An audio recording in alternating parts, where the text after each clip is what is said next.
올해 우리 교회 표어가 하나님의 말씀이 기준입니다. 그런 표어로 정했는데요. 그 표어를 오늘 제목으로 말씀 제목으로 잡았습니다. 일부 예배 때에 동사 목사님도 오늘 본문으로 정하고 설교를 했더라고요. 일부 예배 때 집에 들어가서 돌아가셔서 시간 나시거든 일부 예배 설교도 한번 들어보시기를 바랍니다. 그래서 올해 말씀을 기준으로 해서 살아가는데 1, 2부 예배가 다 큰 힘이 되고 교훈이 되는 메시지가 될 수 있기를 바라겠습니다. 여러분, 포스트 모던이라는 말을 들어보셨습니까? 요즘 시대를 포스트 모더니즘 시대라 그러는데 들어보셨는지 모르겠어요. 이것은 기존의 모든 도덕이나 그 다음에 권위나 그 다음에 가치를 다 부정하고 새로운 가치 체계를 추구하는 그런 사상을 포스트 모더니즘이라고 합니다. 다시 말해서 요 20세기 후반부터 나타난 시대 정신이란 뜻인데 시대 정신이 기존의 것을 부정하는 겁니다. 권위 아래에 있는 것 부정하는 겁니다. 기존의 도덕을 부정하는 겁니다. 기존의 가치를 부정하는 거예요. 그건 우리가 그런데 얽매일 필요가 없다. 그래서 다양한 가치, 다양한 권위, 다양한 질서를 다 서로 인정하자. 그런 사상이 포스트 모던 사상입니다. 다원주의라는 표현으로도 표현합니다. 한 가지가 옳다고 생각하지 말자. 옳은 것은 많다. 개인의 의견은 다 옳은 것이다. 절대 기준도 없고 절대 가치도 없다. 다 상대적이다. 그러니까 내가 기준으로 정했던 것을 다른 사람에게 그렇게 살라고 강요해서는 안 된다. 이런 입장이에요. 그러니까 각 사람의 인권을 굉장히 존중해 주는 듯한 그런 내용이지만 절대 기준이나 절대 가치가 무너져 버리니까 막 뒤죽박죽 된 세상이 되는 거예요.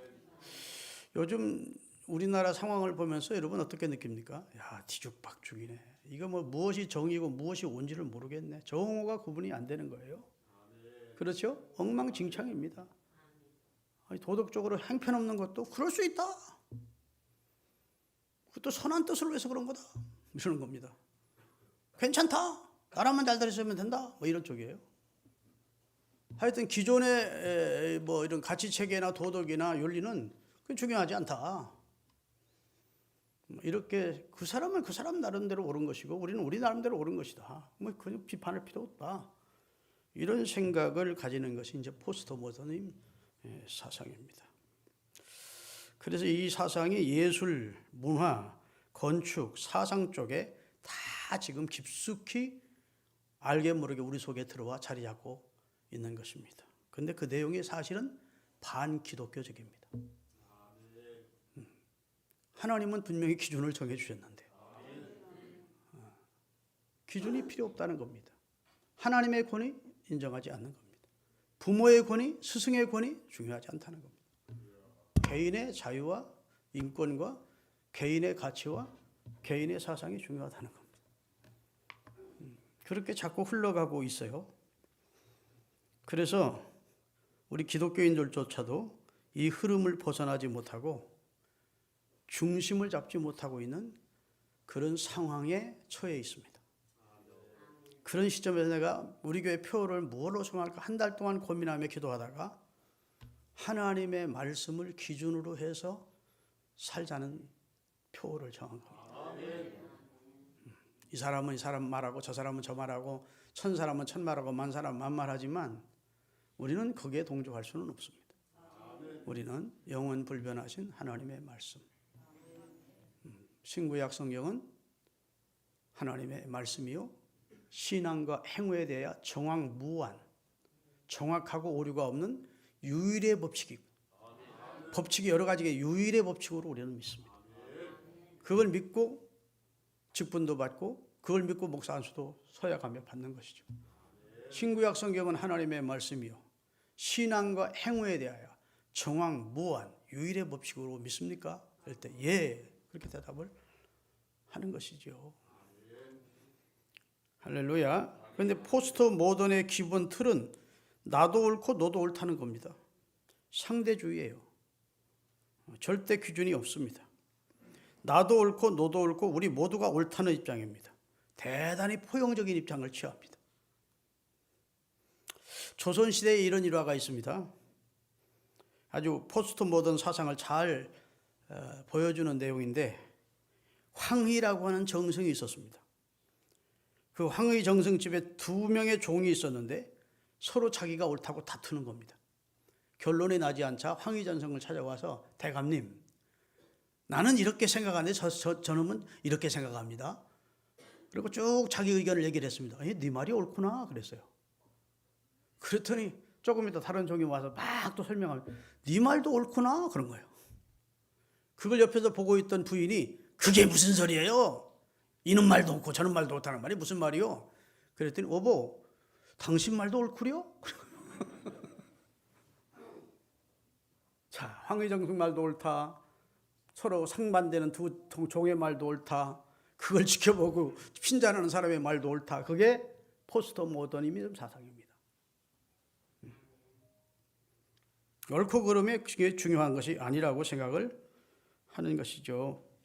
이런 것이 바로 포스트 모더니즘 사상인데, 지금 우리 사회에, 우리 전 인류에 지금 팽배하게 퍼져가고 있고 깊숙이 우리 사회 속에 들어와 있는 거예요. 이 포스트 모더니즘 사상이 2가지 특징이 있는데 따라합시다. 누가 진짜 옳은지 관심이 없다. 네가 옳으면 어떻고 내가 옳으면 어떠냐는 겁니다. 포스트 모던은 모든 것을 수용하기에 객관적인 진리, 절대적 진리를 결코 인정하지 않습니다. 온몸으로 거부하는 거예요. 네만 옳다는 말이 무슨 말이야? 네 종교만 옳다는 게 무슨 소리야? 이런 거. 종교 다원주의를 다른 종교는 극히 부정하는 것이죠. 그러니까 진리와 거짓이 같아져 버리는 거예요. 정과 오가 구분이 없는 겁니다. 바른 말을 한 종의 말은 그냥 묻혀버리고 만 거예요. 너도 옳다, 너도 옳다 보니까 진짜 옳은 말 한 종의 말은 묻혀버리고 만 거예요. 절대 기준이 없으므로 어떤 문제나 어떤 모순은 해결하지 못하고 그냥 덮어버리고 마는 겁니다. 2번째, 포스트 모던의 사회가 되면 모든 것이 자기중심입니다. 모두를 옳다고 보아주는 것이 포스트 모던 사상이기 때문에 너도 옳고 나도 옳다는 거예요. 나도 너를 옳게 봐줄 테니까 나 시비하지 마, 그겁니다. 네가 주장하는 거 나도 문제 삼지 않을게, 시비 걸지 않을게. 내가 주장하는 거 너도 시비 걸지 마, 이런 입장이에요. 모두에게 옳다는 겁니다. 진짜 옳은 것은 없는 겁니다. 그러면 기준이 없어지는 거예요. 내 생각에 옳은 대로가 진리입니다. 내 생각에 옳으면 진리가 돼요. 그래서 개인 각자가 자기의 삶을 바탕으로 이해하는 그것이 진리라는 겁니다. 내가 진리라고 믿는 것이 남에게도 진리가 될 수는 없다. 내가 진리라고 믿으면 그럼 나는 되는 거야. 그런 입장이에요. 그래서 이들이 외치는 구호는 당신 마음대로 하십시오. 당신 생각하는 것이 진리입니다. 이런 내용이에요. 한마디로 나는 자유롭고 싶다는 겁니다. 남에게 터치를 당하고 싶지 않다는 거예요. 남의 간섭을 받고 싶지 않다는 겁니다. 이런 사람에게 예수 그리스도만이 구원의 길이시고 성경만이 하나님의 말씀이고 진리이다라고 증거하면 웃기지 말라는 겁니다. 그래? 그건 네 믿음이지, 네 생각이지. 나한테 강요하지 마. 나는 그렇게 생각하지 않아. 앞으로는 포교도 전도도 못하도록 법으로 막겠다는 것이 지금 입법화하고 있어요. 전도 못합니다. 길에서 목사는 신고해버리면 전도하는 감옥에 갇히든지 벌금 물게 돼 있다고. 남에게 자기 사상을 강요하지 말라는 겁니다. 자기 믿음도 강요하지 말라는 거예요. 여러분, 다른 종교는 강요하지 않습니다. 그렇죠? 여러분, 불교가 불교민이라고 막 강요하지 않습니다. 불교인들이 열정이 없어요. 너무 좋아야 다른 사람에게도 뭐 너도 이 좋은 진리를 받아들이라고 할 텐데 그들은 그런 거예요. 다른 종교는 그렇게 강요를 안 해요. 근데 우리는 강요를 합니다. 근데 우리 자신을 위해서 강요하는 게 아니라 상대를 위해서 강요하는 겁니다. 내가 말기암 환자로 한 달밖에 못 사는 사람이었는데 어떤 명의를 만나 그 사람이 나를 딱 치료했는데 근데 나와 똑같은 환자를 만났어. 그러면 입 다물고 있으면 됩니까 안 됩니까? 그 사람 찾아라고 해줘야지. 우리 기독교의 입장에서는 예수님을 만나서 우리는 치료받았어. 구원받았어. 그런데 나처럼 지금 죄와 사망에 निर्친들려서 인생을 고달프게 살고 있는 인생들이 있어. 인생의 목표도 없고 소망도 없는 사람을 만났어. 그럼 어떻게 해줘야 되겠습니까? 나처럼 예수를 믿어라 해줘야 되는데 그걸 못하는 거예요 지금은.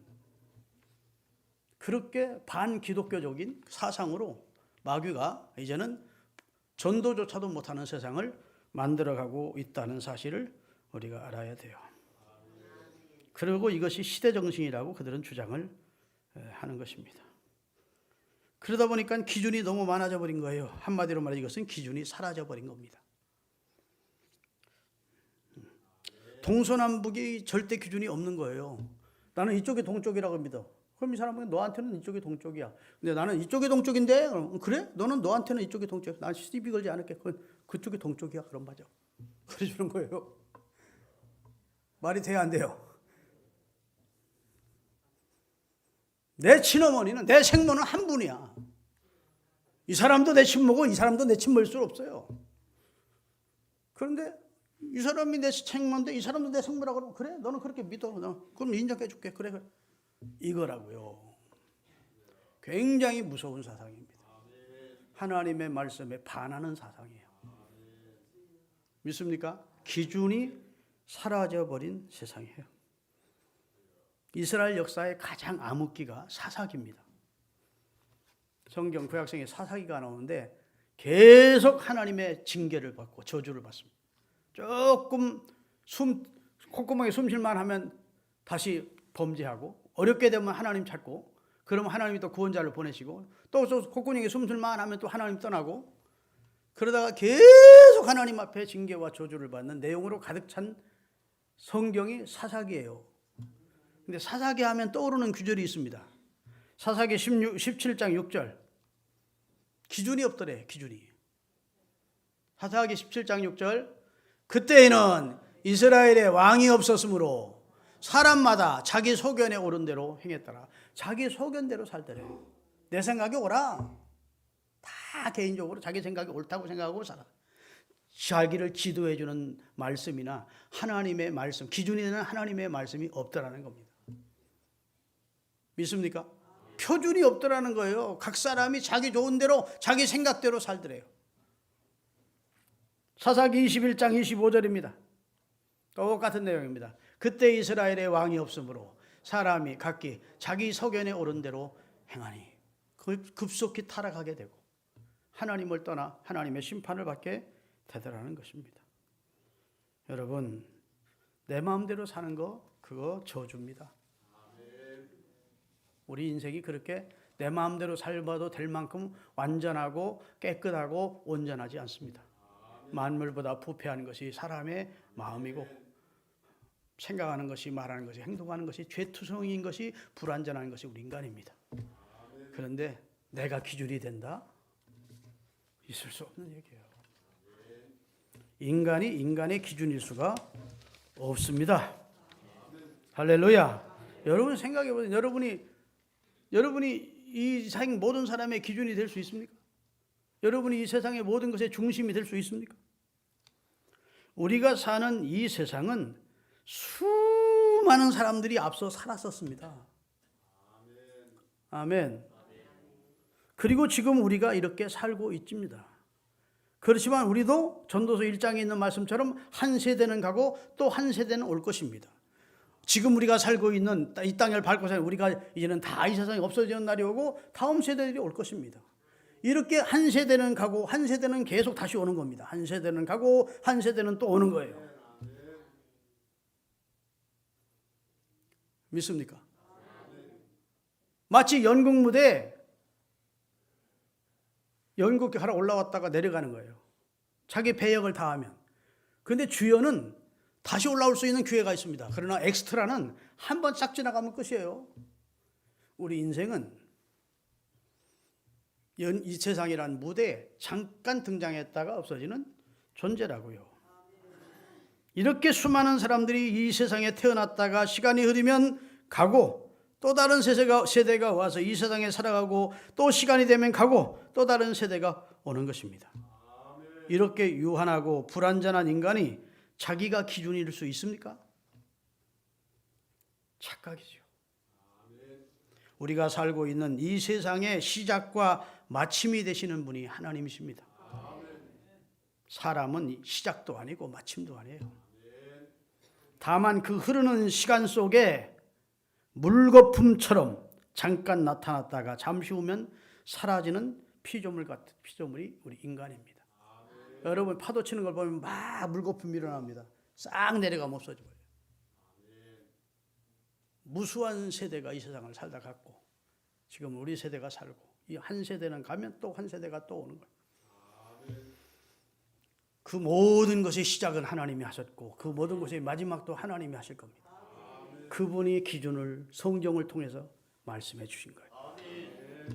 우리를 옥죄이려고 우리 번거롭게 하려고 우리 귀찮게 하려고 말씀을 주신 게 아니고 신명기 10장에 보면 우리 행복을 위해서 말씀을 주셨대요.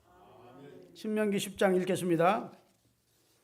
이 12절 13절 이스라엘아 내 하나님 여호와께서 내게 요구하시는 것이 무엇이냐?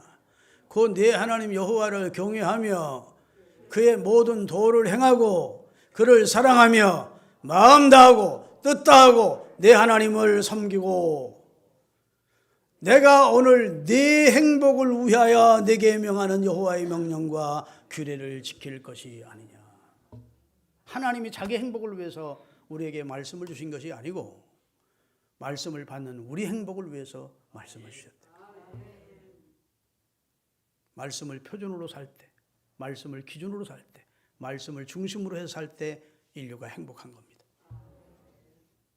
개인이 구원을 받고 개인이 그 기준 안에서 하나님의 은총 안에서 복을 누리는 삶을 살 수 있는 겁니다. 하나님의 법을 떠나서 하나님이 내게 씌운 굴레를 벗어버리자.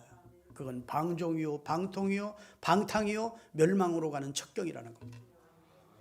탕자가 아버지의 굴레를 벗어나와 보면 행복할 줄 알았는데 다 하랑방탕 다 날리고 그 다음에 돼지가 먹는 쥐염 열매로도 배를 채울 수 없는 곳까지 내려가는 것처럼 인간이 하나님의 말씀을 기준을 떠나면 빛에서 멀어지는 것 같이 여호와는 나의 생명의 빛인데 빛에서 멀어지면 그는 생명이 끊어지는 겁니다. 할렐루야. 그래서 시편 2편 1절에서 4절까지 읽겠습니다. 사람들이 그런데 어떻게 생각하느냐? 어찌하여 이방 나라들이 분노하며 민족들이 무슨 일을? 헛된 일을 추구하며 살아. 헛된 사상을 만들어내고 헛된 이론을 만들어내고 헛된 것을 추구하며 살아. 이 세상의 군왕들이 나서며 관원들이 서로 머리를 짜내면서 여호와 하나님의 기름 부음 받은 자 그리스도와 하나님의 종들을 대적하며 우리가 그 맨 것을 끊고 하나님이 우리를 결박한 것을 벗어버리자. 하나님의 말씀이 우리 행복을 위해 주신 건데 그것을 속박으로 생각하고 그것을 벌어버리고 자유롭게 살아보자 했을 때 하늘에 계신 자가 웃으시며 주께서 저희를 비웃으시리로다. 인생이 그게 스스로 파멸의 길로 가는 길이라고 말씀해 주시고 있는 거예요. 할렐루야. 사랑하는 여러분, 표준이 있기에 우리가 안정감이 있는 겁니다. 표준이 없으면 안 돼요. 여러분 축구를 요즘 축구가 아주 왜 메달 따던 사람들도 축구하는 사람들 모아가지고 무슨 뭐 어쩌다 벤처스인가도 하고 저 여자들도 모아놓고서나 뭉쳐야 찬다 뭐 이런 것도 하고 볼만한 재미가 있어요. 아주. 그런데 하여튼 규범 그 축구에 규범이 있으니까 재미있지. 만약 골 넣는 게 재밌다고 골대 한 20개 만들어 놓고 선수도 운동장에 한 100명 넣어놓고 골도 축구공도 한 30개 주고 마음대로 골 집어넣어라 하면 재미있을까 없을까? 처음에는 골 넣고 재밌겠지만 재미 하나도 없어요. 막는 사람도 있어야 되고 그걸 막 제치고 들어가서 골을 들어갔을 때 정한 데 골을 넣었을 때 박수가 터져 나오고 또 막 이러면서 막 넣었다고 기분도 좋지. 아이 골 한 30개 만들어 놓고 공도 한 30개쯤 주고 한 100명 들어가서 이런 마음대로 해봐. 그러면 엉망진창이지. 재미도 없고. 인생이 하나님의 법을 떠나 살면 굉장히 행복할 것 같지만 그 다음엔 방탕에 흐르게 돼 있고 멸망으로 가는 척경입니다. 하나님이 우리 행복과 구원을 위해서 주신 말씀이야. 그 말씀을 부담스럽게 여기지 말라고. 이 말씀을 우리 가정의 좌우명으로 삼고 가훈으로 삼고 우리 사업장에도 하나님의 말씀이 실현이 되도록 하고 그렇게 살 때 우리의 삶이 복이 되는 줄로 믿으시기를 주의 이름으로 축원합니다. 자기가 자기의 스스로를 판단의 기준이라고 생각하는 이 어리석음, 이 교만함을 어떻게 하면 좋아요? 내가 기준이래. 나 타치하지 말해. 이런 반기독교적인 사상이 여러분 속에 조금이라도 범접하지 못하도록 나는 누가 뭐래도 내 위에 왕이 계시다. 내 주가 계시다. 그분이 내게 내 행복을 위해서 주신 말씀을, 나의 구원을 위해 주신 말씀을, 내 축복을 위해 주신 말씀을, 내 인생을 가치 있게 해주기 위해서 주신 말씀을 나는 기준으로 살 거야. 왕 되신 나의 하나님, 예수 나의 왕이시여, 예수 나의 주시여. 왕이 없으므로 자기 소견에 좋은 대로 사니까 사사기 시대인 한 이스라엘에게 하나님의 심판만 계속됐던 거예요. 여러분, 가장 아름다운 삶은 따라합시다. 하나님이 보시기에 좋았더라. 하나님이 보시기에 좋았어요. 요한계시록 20장 보면 모든 인간이 다 하나님의 심판대 앞에 설 것이래요. 하나님이 먼저는 마귀를 무저광석에 집어넣고 그 다음에 인간을 심판하는데 모든 사람이 심판대 앞에 선대요. 요한계시록 20장 11절부터 15절까지 띄우겠습니다. 또 내가 크고 흰 보좌와 그 위에 앉으신 이를 보니 땅과 하늘이 그 앞에 피하여 간대었고 이 세상은 온데간데 없어졌더래요. 요한이 계시를 받았는데 또 내가 보니 죽은 자들이 큰 자나 작은 자나 그 보좌 앞에 다 섰더래. 죽은 자들이 다 살아나서 영원히 하나님의 보좌 앞에 줄로 서 있더래요. 책들이 그 앞에 펴 있고 또 다른 책에 펴졌으니 곧 생명책이라. 여기는 행위책이 있고 여기는 생명책이 있더래. 여기는 그 사람의 행위를 다 기록해 놓고 여기는 구원받은 사람들의 이름이 생명책에 기록되어 있더래. 아멘. 죽은 자들이 자기 행위를 따라 책에 기록한 대로 심판을 받으니 무엇대로 심판받아요? 책에 기록된 대로 하나님의 말씀이 기준이었대요. 하나님의 말씀으로도 심판을 하시더래. 바다가 그 가운데 죽은 사람들 내주고 해난 사고 당한 사람들이 다 살아나서 하나님의 심판대 앞에 때가 되면 선대요. 내주고 또 사망과 음부도 그 가운데 죽은 사람들 다 내주매 각 사람이 그 행위들을 따라 심판을 받고 사망과 음부도 불못에 던지오니 이것이 둘째. 이제는 다시 사망이 없게 하기 위해서 사망과 음부도 다 하나님은 지옥의 영원한 무저갱에 집어넣더래요. 그 다음에 마지막 절 누구든지 생명책에 기록되지 못한 자는 다 불못으로 들어가더라. 그게 사도 요한에게 주님이 보여주신 계시입니다. 그러니까 여러분 하나님의 말씀을 기준으로 사십시다. 그리고 여러분과 제 이름이 생명책에 기록됐음을 기억하고 생명책에 기록된 사람답게 살자는 말씀을 제가 드리는 거예요. 지금 엉망진창입니다. 뒤죽박죽입니다. 동성끼리 같이 살면 어떠냐는 거야. 남자가 남자끼리 여자와 여자끼리 성행위를 하면 어떠냐는 겁니다. 타치 말라는 거야. 너들대로 해. 나는 나대로 할 거야. 근데 국가가 그걸 법으로 만들어주기 위해서 지금 정의당에서 아주 발버둥을 치고 있습니다. 성전환 어떠냐는 거야. 남자가 여자를 만들고 여자가 남자가 되는 거 어떠냐는 거야. 상관없다는 겁니다. 성경은 그렇게 말하지 않아요. 남색하는 자 죽이라. 동성연애하는 자 죽이라. 하나님의 창조 질서를 무너뜨린 자 죽이라. 앞으로 이런 소리 했다가는요, 나 감옥 가. 법으로 만들어지면. 이런 소리도 못해. 성경이 진리인데 진리를 제대로 증거하는데 이걸 싫은 사람이 있으면 그 사람 고발해버리면 왜 내 자유를, 내 인권을 왜 당신이 속박하느냐 이렇게 나온다고. 엉망진창 뒤죽박죽이 돼가는 세상이에요. 그런 세상에서 기준이 없으면 되겠습니까? 하나님의 말씀이 절대 기준이 되어야 돼요. 그래야 인생을 바르게 살 수 있는 줄로 믿습니다. 공산주의 이념, 유물론, 무신론 이런 것들이 지금 막 사회 속에 파고들고 있다고요. 무산 대중이 다 잘 살고 계급이 없는 사회를 건설하자 말은 그렇듯한데 그것이 그 배후에 어떤 사상이 자리 잡고 있는지를 알아야 돼요. 그런 세상을 만들었던 공산주의가 다 무너졌다고요. 거지 나라가 됐다고. 그런데 우리나라는 지금 뒤늦게 그것을 추종하는 사람들이 청와대에도 있고 곳곳에 있어서 얼마나 많은 사람들을 혼란케 하는지 모릅니다. 여러분 여호와께로 돌아와야 합니다. 이사야 55장 7절을 읽겠습니다.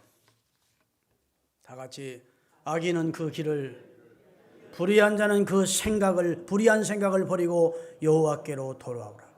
그리하면 하나님 그분이 긍휼히 여기시리라. 우리 하나님께로 돌아오라. 그가 너그럽게 지금까지 잘못 살았더라도 돌아오기만 하면 긍휼히 여겨주시고 용서해 주신다. 세상이 아무리 천지개벽이 돼도 이것만은 분명히 정하고 사십시다. 하나님은 오직 유일하신 참신 한 분밖에 없다. 이사야 45장 5절 6절. 나는 여호와라. 나 외에 다른 신이 없나니 나밖에 신이 없느니라. 너는 나를 알지 못하였을지라도 나는 네 띠를 동일 것이요 해 뜨는 곳에서부터 해 지는 곳까지 나밖에 다른 이가 없는 줄을 알게 하리라. 나는 여호와라. 다른 이가 없느니라. 하나님만이 유일하신 참신이라고. 불교도 좋고 유교도 좋고 해교도 좋고 기독교도 좋고 노예요. 그럴 수가 없다고. 아까도 얘기한 대로 어머니가 생모가 하나이지 둘 셋일 수가 없다고. 진리는 하나입니다. 사실은 하나일 수밖에 없다고. 팩트는. 22절입니다. 45장 22절. 땅의 모든 끝이여 내게로 돌이켜 구원을 받아라. 나는 하나님이라. 다른 이가 없나니라. 유일하신 참신은 여호와 한 분이십니다. 유일하신 구원자는 예수 그리스도 한 분이십니다. 구원자도 하나요. 하나님도 한 분이시고 구원자도 한 분이신다. 사도행전 4장 12절입니다. 다른 이로서는 구원을 받을 수 없나니 천하 사람 중에 구원을 얻을 만한 다른 이름을 우리에게 예수 이름 외에는 다른 이름을 이 사람 믿어도 구원받는다고 여러 사람을 하나님이 주신 적이 없대요. 요한복음 1장 15절 영접하는 자 곧 그 이름을 믿는 자에게만 하나님의 자녀가 되는 구원받는 길도 오직 하나예요. 여러 개의 길 중에 하나 택하면 구원받는 게 아니고 너도 옳고 나도 옳은 게 아니고 요한복음 14장 6절에 내가 곧 길이요 내가 곧 진리요 내가 곧 생명이니 나를 통하지 않고는 아버지께로 올 자가 없다고 하나님은 말씀하셨어요. 하나님과 우리 사이가 이렇게 불목해 있을 때 이렇게 떨어져 있을 때 하나님과 우리 사이의 중보자가 되어주신 분도 오직 한 분이에요. 디모데 전서 2장 5절입니다. 하나님은 한 분이시요 또 하나님과 사람 사이를 연결시켜 주신 중보자도 한 분이시니 그 사람으로 이 세상에 오셨던 그리스도 예수시다. 이 사실에서 흔들리지 마시고 성경은 만고불변의 진리임을 믿고 기준을 하나님의 말씀에 두고 참된 판단자는 여호와이심을 믿고 아멘. 우리 행복을 위해 주신 말씀을 기준으로 사시는 한 해가 될 수 있기를 바랍니다. 기도하시겠습니다.